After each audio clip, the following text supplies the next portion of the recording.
Numa manhã de outono de 1983, em um escritório de paredes cinzentas na província de Ontário, um gerente de vida selvagem estendeu a mão para o fone do gancho e discou um número de longa distância para o estado do Missouri, nos Estados Unidos.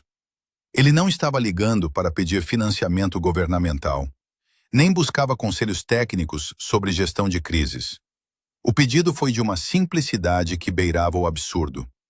Ele queria saber se o Missouri estaria disposto a trocar alguns de seus perus selvagens por um carregamento de lontras de rio canadenses. A resposta do Missouri foi um sim imediato. Esse telefonema e a sequência de ligações igualmente improváveis que se seguiram para os estados de Iowa, Michigan, Nova York, Vermont, Nova Jersey e Tennessee deu origem a uma das listas de aquisição mais estranhas e fascinantes da história da gestão ambiental da América do Norte. Ontário enviou alces majestosos para as florestas do Michigan. Despachou perdizes cinzentas para os campos de Nova York. Enviou suas ágeis lontras para o sul e, em troca, viu os perus selvagens cruzarem a fronteira em direção ao norte. Entre os anos de 1984 e 1987, exatamente 274 perus selvagens do leste cruzaram a linha internacional dentro de caixas de transporte reforçadas, sendo soltos nos bosques e campos agrícolas do sul de Ontário. Para quem olhava de fora, parecia apenas uma reintrodução de rotina, mas para a ecologia da região, era o fim de um silêncio que durava 75 anos. A província não via um único peru selvagem desde o ano de 1909. A caça predatória sem qualquer regulamentação e a remoção quase total das florestas primárias de folhosas do sul de Ontário haviam varrido a espécie do território canadense de forma absoluta. Por 7 décadas e meia, ninguém havia encontrado uma maneira eficaz de trazê-los de volta. O que essas 274 aves fizeram com a paisagem de Ontário nas 4 décadas seguintes não foi o que os biólogos previram. A população explodiu, o que até era esperado por alguns otimistas. No entanto, ela se espalhou muito além do limite histórico original da espécie, alcançando áreas onde o clima era considerado frio demais para sua sobrevivência. E no fundo das florestas, longe dos olhos humanos, algo estava mudando silenciosamente no solo, algo que os pesquisadores ainda hoje tentam medir em sua totalidade. Para entender o que os perus mudaram, é preciso primeiro compreender o problema fundamental que um carvalho sempre enfrentou. Um carvalho adulto produz dezenas de milhares de bolotas em um ano de boa safra. Cada uma dessas sementes é uma cápsula pesada, repleta de gordura e amido, capaz de se tornar uma árvore centenária. Mas há um detalhe biológico crucial. Uma bolota não consegue se mover por conta própria. Ela cai verticalmente na base de sua árvore progenitora, diretamente na sombra densa de uma copa que já ocupa todo o espaço e em um solo que já está saturado de raízes competidoras. Uma semente que germina sob sua própria árvore-mãe tem um futuro praticamente inexistente. Ela morre por falta de luz ou nutrientes muito antes de alcançar a maturidade. Para que os carvalhos se espalhem, suas sementes precisam de um transportador. Por milhares de anos, em todo o território que hoje chamamos de Ontário, esse transportador principal foi o peru selvagem do leste. Durante os 75 anos em que as aves estiveram ausentes, as bolotas caíram em linha reta e lá ficaram, apodrecendo ou sendo devoradas por pequenos roedores que raramente as levavam para longe. Esta é a história de um acordo de escambo biológico, de um experimento fracassado que alimentou predadores por anos a fio, de um equipamento explosivo que ninguém havia pensado em usar antes, e do impacto profundo que 70 mil aves, retornando a uma paisagem após 3/4 de século de ausência, causaram sob a serapilheira da floresta. Antes da explicação científica, surge a pergunta inevitável. Por que Ontário perdeu seus perus em primeiro lugar? E por que ninguém tentou trazê-los de volta mais cedo? Ambas as respostas convergem para o mesmo ponto: o impacto da colonização europeia. Os perus selvagens do leste viveram nas florestas mistas de madeira de lei do sul de Ontário por milênios, exigindo um mosaico específico de habitat. Grandes áreas de floresta decídua madura para alimentação e abrigo noturno, terrenos abertos para exibição e alimentação, e uma vegetação rasteira densa para que as fêmeas pudessem esconder seus ninhos de predadores como guaxinins e raposas. Antes da colonização, a paisagem oferecia tudo isso em abundância. Depois dela, não restou quase nada. Entre 1800 e 1900, a maior parte da floresta primária de folhosas foi derrubada para dar lugar à agricultura intensiva. A combinação da caça comercial desenfreada, que vendia carne de peru selvagem por carroças cheias em cidades como Toronto e Hamilton, e a remoção quase total do habitat florestal, foi demais para a espécie suportar. Em 1909, eles haviam sumido. Não estavam apenas reduzidos ou ameaçados. Eles foram extirpados, o termo científico para uma espécie que se extinguiu em uma região específica enquanto ainda sobrevive em outros lugares. Pelas 6 décadas seguintes, o tema raramente aparecia nas discussões de gestão ambiental. A suposição predominante era de que o sul de Ontário não possuía mais o habitat necessário para sustentar uma população de perus. As florestas originais haviam sido fragmentadas.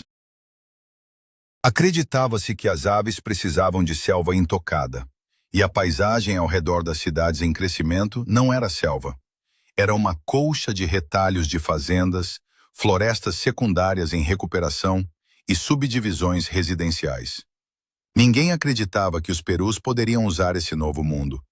Essa suposição provou estar errada de uma maneira que eventualmente produziria uma das reintroduções de vida selvagem mais bem-sucedidas da história canadense, mudando para sempre a nossa compreensão sobre a resiliência da natureza quando ela recebe uma chance real de recomeçar. Para compreender a magnitude do que foi perdido, precisamos viajar no tempo para antes do som dos machados europeus ecoar pelo sul de Ontário. Imagine uma floresta que hoje parece um mito. Um mar ininterrupto de madeiras de lei, onde carvalhos brancos e carvalhos vermelhos de 300 anos de idade erguiam copas tão vastas que a luz do sol mal tocava o solo durante o verão. Este era o domínio do carvalho, da faia e da nogueira. E o arquiteto vivo deste ecossistema era o peru selvagem do leste. Estima-se que, antes da colonização, centenas de milhares dessas aves percorriam o chão da floresta. Elas não eram apenas habitantes, eram motores biológicos. Com suas garras poderosas, elas reviravam a serapilheira constantemente, acelerando a decomposição da matéria orgânica e expondo o solo mineral para que novas sementes pudessem se agarrar à vida. O som matinal nas florestas das margens dos grandes lagos era uma cacofonia de milhares de machos dominantes, um sinal de uma terra em equilíbrio e de uma riqueza biológica que parecia inesgotável. A destruição que se seguiu não foi o resultado de uma vilania deliberada, mas de um sistema econômico implacável que via a floresta apenas como um obstáculo ao progresso. Entre os anos de 1800 e 1900, o sul de Ontário passou por uma transformação radical e violenta. O que era uma reserva vasta de biodiversidade foi retalhado sistematicamente para alimentar a fome de terras agrícolas da Europa. O século do machado viu mais de 90% das florestas de folhosas originais serem reduzidas a cinzas ou transformadas em madeira para exportação.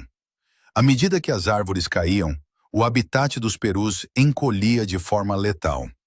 A ave que precisava de grandes blocos de floresta madura para se esconder de predadores, agora se via ilhada em pequenos fragmentos de mata, exposta e vulnerável.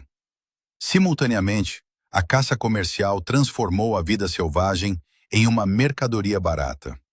No final do século XIX, Perus selvagens eram abatidos aos milhares e transportados em carroças transbordantes para os mercados de Toronto e Hamilton. Não havia leis de proteção, nem temporadas de caça, nem limites de captura. O peru selvagem, outrora o símbolo da abundância da floresta, tornou-se uma proteína de baixo custo nas mesas urbanas. Em 1880, as populações já estavam em queda livre. Em 1900, encontrar um espécime era motivo de notícia. Em 1909, o silêncio se tornou definitivo. O último peru selvagem de Ontário havia sido abatido ou morrido de fome. O termo científico é extirpação, a extinção local de uma espécie que ainda sobrevive em outros lugares, mas que desapareceu completamente de sua paisagem original. As consequências ocultas desse desaparecimento foram profundas e demoraram décadas para serem notadas. Com a ausência dos perus, o mecanismo de transporte de sementes das árvores mais valiosas da floresta quebrou. As bolotas de carvalho, pesadas demais para o vento e frequentemente ignoradas por pássaros menores, pararam de viajar longas distâncias. Sem o jardineiro, que revirava o solo e dispersava as sementes em seus tratos digestivos, a regeneração das florestas de carvalho e nogueira estagnou. A floresta parou de se mover. Economistas ambientais modernos estimam que a perda desse serviço ecossistêmico e da biodiversidade associada custou bilhões de dólares em termos de saúde florestal e resiliência climática a longo prazo. Durante os 60 anos seguintes, Ontário caiu em uma armadilha intelectual e biológica. A crença predominante entre os gestores de vida selvagem era de que o sul da província era uma causa perdida. O argumento era técnico. Como a paisagem agora era dominada por fazendas e subúrbios, o peru selvagem, uma criatura da selva, jamais conseguiria sobreviver ali. A solução tentada nas décadas de 1950 e 1960 foi um desastre caro e educativo.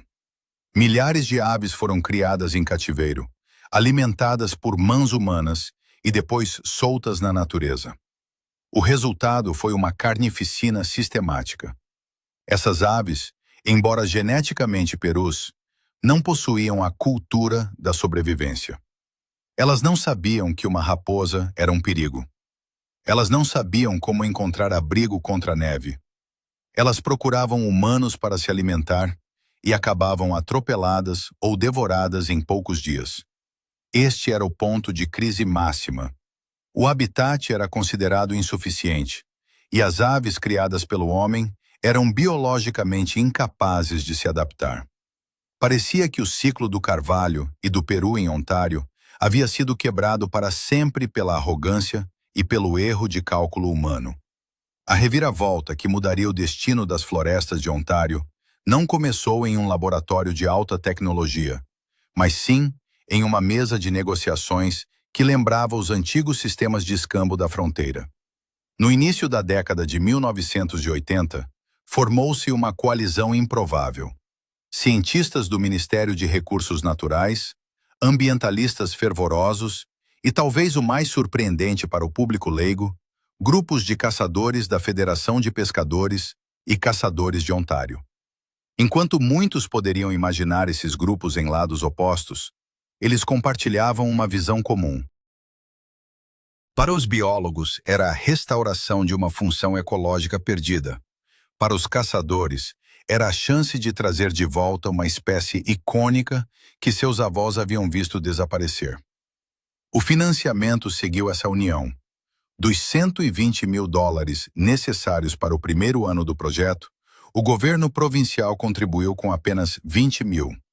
O restante, a maior parte do capital, veio diretamente do bolso de organizações de conservação e federações de caçadores.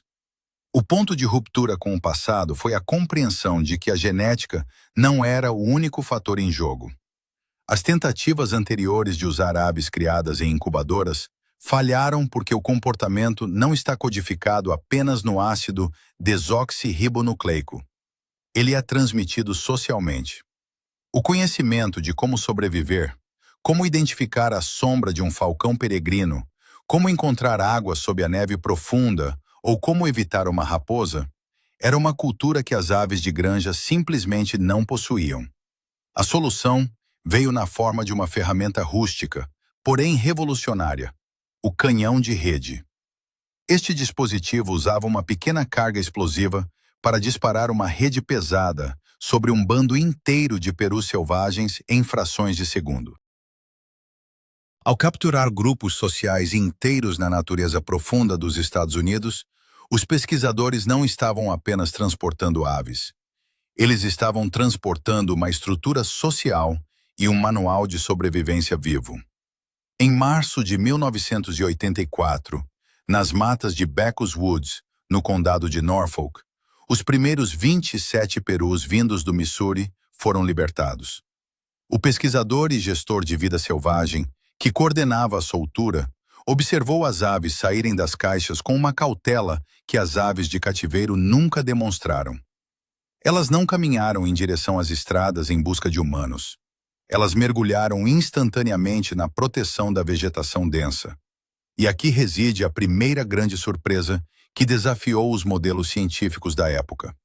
Os especialistas acreditavam que os perus só prosperariam em vastas áreas de floresta primária ininterrupta.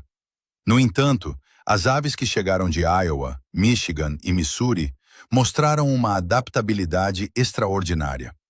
Elas descobriram que a paisagem fragmentada do sul de Ontário, esse mosaico de pequenas manchas de floresta, campos de milho colhidos e pastagens, era, na verdade, um banquete ideal. Em vez de lutarem para sobreviver na selva, as aves floresceram na fronteira entre a floresta e a fazenda. A natureza começou a responder com uma velocidade que deixou os céticos sem argumentos. O plano original era meramente estabelecer uma população pequena e estável, mas o que aconteceu foi uma explosão demográfica. As taxas de reprodução foram tão altas que, em 1985, apenas um ano após a primeira soltura, a província já considerava abrir uma temporada limitada de caça para gerir o crescimento. Onde os críticos diziam que a fragmentação do habitat seria uma barreira intransponível, os perus usavam os corredores verdes para se expandirem para áreas onde nunca haviam sido registrados historicamente, chegando a regiões ao norte que os biólogos consideravam frias demais para a espécie. O ceticismo, no entanto, não desapareceu imediatamente. Havia preocupações legítimas de agricultores sobre possíveis danos às plantações e de naturalistas sobre o impacto dessas aves pesadas na flora rasteira. Mas os dados começaram a contar uma história diferente. Ao monitorar as aves, os pesquisadores notaram algo fascinante no comportamento de alimentação: o ato de ciscar. Com suas patas robustas e unhas fortes, os perus revolviam o solo de maneira tão metódica que criavam zonas de solo mineral exposto. Onde o cético via a destruição da serapilheira, o ecologista começou a ver um canteiro de obras. Esse distúrbio mecânico era exatamente o que as sementes de árvores de grande porte, como os carvalhos e as faias, precisavam para germinar. O canhão de rede e o acordo de troca de animais haviam desbloqueado um processo biológico que estava congelado desde 1909. A ciência teve que admitir: os perus eram muito mais inteligentes e resilientes do que qualquer um dos nossos cálculos iniciais permitia prever. Os resultados dessa operação de troca de espécies superaram qualquer projeção estatística feita em 1983. O que começou com apenas 274 aves pioneiras, transformou-se, 4 décadas depois, em uma população vibrante de aproximadamente 70 mil perus selvagens. Eles não apenas recuperaram seu território original, mas avançaram centenas de quilômetros para o norte, alcançando o lago Nipissing, em áreas que nunca haviam ocupado antes da chegada dos europeus. Onde os gestores do passado viam um ambiente degradado e incapaz de sustentar vida selvagem, as aves encontraram um novo lar. Hoje, os perus repousam em árvores atrás de casas de subúrbio, ao norte de Toronto, e cruzam campos de golfe com a confiança de quem nunca saiu de lá. Mas o verdadeiro sucesso não é medido apenas em contagem de cabeças. Ele está no retorno econômico e ecológico inesperado. O investimento inicial de US$ 120 mil, um valor irrisório para os padrões de gestão pública, gerou uma atividade econômica anual estimada em dezenas de milhões de dólares, através da venda de licenças, equipamentos e turismo rural. No entanto, o bônus ecológico mais profundo ocorre no silêncio do chão da floresta. O naturalista Jeff Carpentier observou que, ao ciscar a serapilheira em busca de insetos e sementes, os perus agem como arados biológicos. Embora isso possa afetar temporariamente pequenas comunidades de invertebrados, o resultado líquido é a criação de nichos de solo exposto que permitem que as sementes de carvalhos e faias germinem. O peru é, novamente, o transportador de longa distância que as florestas de Ontário perderam por 75 anos. A semente que antes caía e morria sob a sombra da árvore-mãe agora viaja quilômetros no sistema digestivo de uma ave, sendo depositada com uma dose precisa de fertilizante natural em um novo território. Uma conversa honesta sobre esse processo também exige desmascarar mitos que se tornaram populares. Durante anos, espalhou-se a ideia de que o retorno dos perus ajudaria a controlar populações de carrapatos e, consequentemente, a doença de Lyme. No entanto, pesquisas rigorosas mostram que o impacto dos perus na abundância de carrapatos é praticamente nulo. Eles comem alguns, mas também carregam outros. A natureza raramente se encaixa em soluções simples e utilitárias para a saúde pública humana. Da mesma forma, há quem pague o preço dessa convivência. Agricultores que ainda lidam com danos em plantações e comunidades locais que precisam aprender a coabitar com uma ave grande e territorialista. A restauração não é um processo sem atritos, mas uma negociação contínua. A experiência de Ontário muda a forma como pensamos sobre a restauração da natureza no mundo inteiro. Ela nos ensina que a natureza não precisa que reconstruamos cada centímetro do passado de forma artificial. Ela precisa que devolvamos os seus motores biológicos, os animais que desempenham funções que a engenharia humana não consegue replicar. Mostra que o sucesso pode vir de motivações pragmáticas, como o desejo de caçadores de recuperar uma espécie, e resultar em benefícios ecológicos que ninguém havia planejado. Ao amanhecer em uma floresta de Ontário hoje, o som que ecoa por quilômetros é o rugido gutural de um macho em exibição. Por 75 anos, esse som foi apenas uma memória esquecida. A floresta estava mais silenciosa, e de uma maneira que só agora começamos a documentar, ela estava também mais estática. O retorno do peru selvagem não foi apenas a volta de uma ave, foi o retorno do movimento à própria floresta. A lição final é simples. A natureza é mais inteligente que nossos modelos, e se dermos a ela as ferramentas certas, ou as aves certas, ela saberá como cultivar o próprio futuro.